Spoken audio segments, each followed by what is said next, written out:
रात के 9 बजे होंगे। विनय अपनी दुकान बंद कर घर जाने के लिए निकल रहा था कि तेज तूफान आने का एहसास हुआ। हवाओं में सूखे पत्ते उड़ उड़कर रास्ते के वीराने को साथ दे रहे थे। मिट्टी की सौंधी महक आने लगी थी, जो आसपास कहीं बारिश के होने का संदेश दे रही थी। विनय का नौकर राजू पास के ही गांव से शहर आता था। वैसे तो विनय की दुकान शहर के अंतिम छोर पर थी, पर राजू का गांव शहर से मात्र 5 किलोमीटर ही दूर था। वह अपनी साइकिल पर सवार होकर रोज आया जाया करता था। आज जैसे ही उसने साइकिल उठाई तो देखा, अरे यह तो पंचर है। इतने में विनय ने दुकान को लॉक करके पास आकर राजू से बोला, क्या हुआ राजू, आज घर नहीं जाना क्या तुझे? राजू बोला, विनय भैया, हमारी साइकिल तो पंचर है।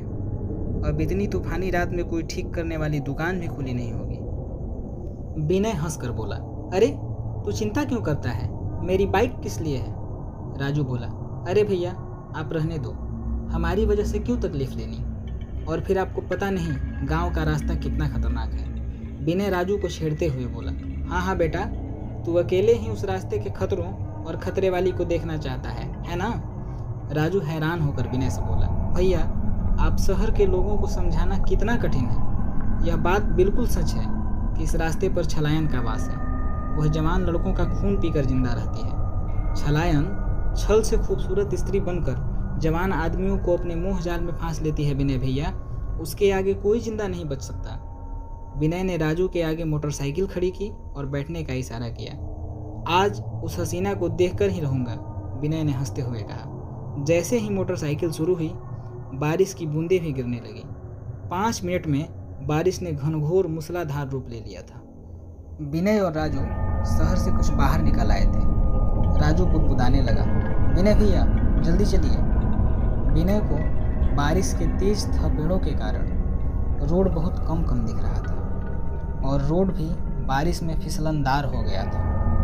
विनय बोला, राजू बारिश बहुत तेज हो रही है, हमें यहीं किसी पेड़ के नीचे रुकना होगा।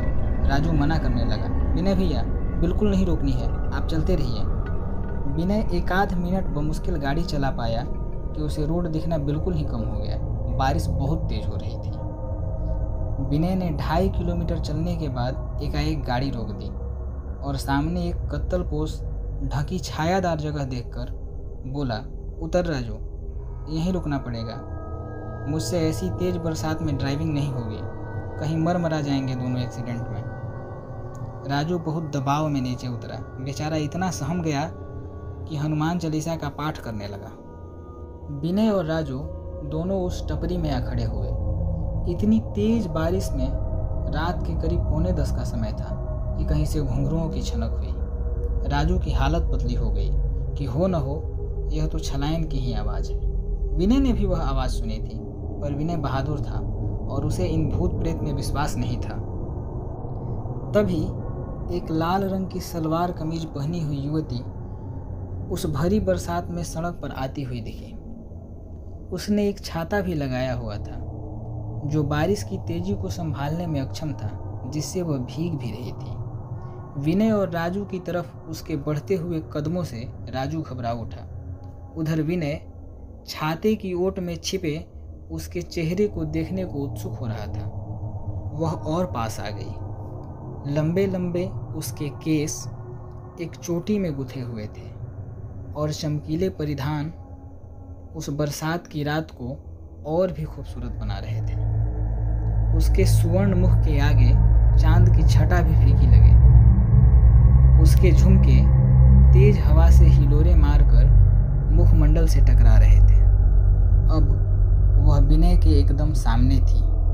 वह बोली, इस सुनसान रास्ते पर मैं अकेली फंस गई हूँ। मेरे परिवार का आगे ही एक्सीडेंट हो गया है। जैसे तैसे मैं यहाँ तक आ सकी हूँ। इतने में मुझे आप लोग नज़र आ गए। क्या आप मेरी मदद करेंगे? विनय उसके खूबसूरत मुखमंडल के सम्मोहन में मानो उलझ गया था। वह गर्दन हिलाकर हामी भरने लगा। राजू की जान उसके मुंह को आ रही थी। वह विनय के हाथ को पकड़े हुए था। राजू ने विनय के हाथ को कसकर हिलाया, पर विनय की नज़रें बस उस युवती पर ही जमी हुई थी। वह अपने होश में ही नहीं था। युवती पुनः बोली, क्या आप मेरी मदद करेंगे विनय जी? राजू का दिमाग कौन था? यह तो छलायन ही है, इसे विनय भैया का नाम कैसे पता? उधर विनय अपने कदम आगे बढ़ाने लगा जहां वह युवती चाहती थी। राजू भी हाथ पकड़े उसी तरफ जाने लगा। राजू ने ताकत से पहले तो खूब रोकना चाहा, किंतु दुबला पतला सा वह जोर नहीं लगा पाया। इतने में राजू की नज़र युवती के पैरों पर पड़ी। वह कांप गया। यह तो वही छलायन है जो अपना नाम कामिनी बताती है। इसका मतलब यह सच है, आज हम भी जिंदा नहीं बचेंगे। वह विनय को फुसफुसा कर बोला, भैया, ओ विनय भैया, इसके साथ मत जाओ, यह वही छलायन है। विनय ने राजू की कोई बात नहीं सुनी, क्योंकि वह तो युवती के जाल में था। किंतु युवती ने सब सुन लिया। वह राजू की आंखों में देखकर उसे भी सम्मोहित करने का प्रयास करने लगी, किंतु राजू ने आंखें मीच ली। युवती बोली, अब तू नहीं बचेगा, और राजू को धक्का देकर हवा में उछालना चाहा, किंतु यह क्या? युवती को तेज विद्युत के झटके जैसा लगा और वह दूर जा गिरी।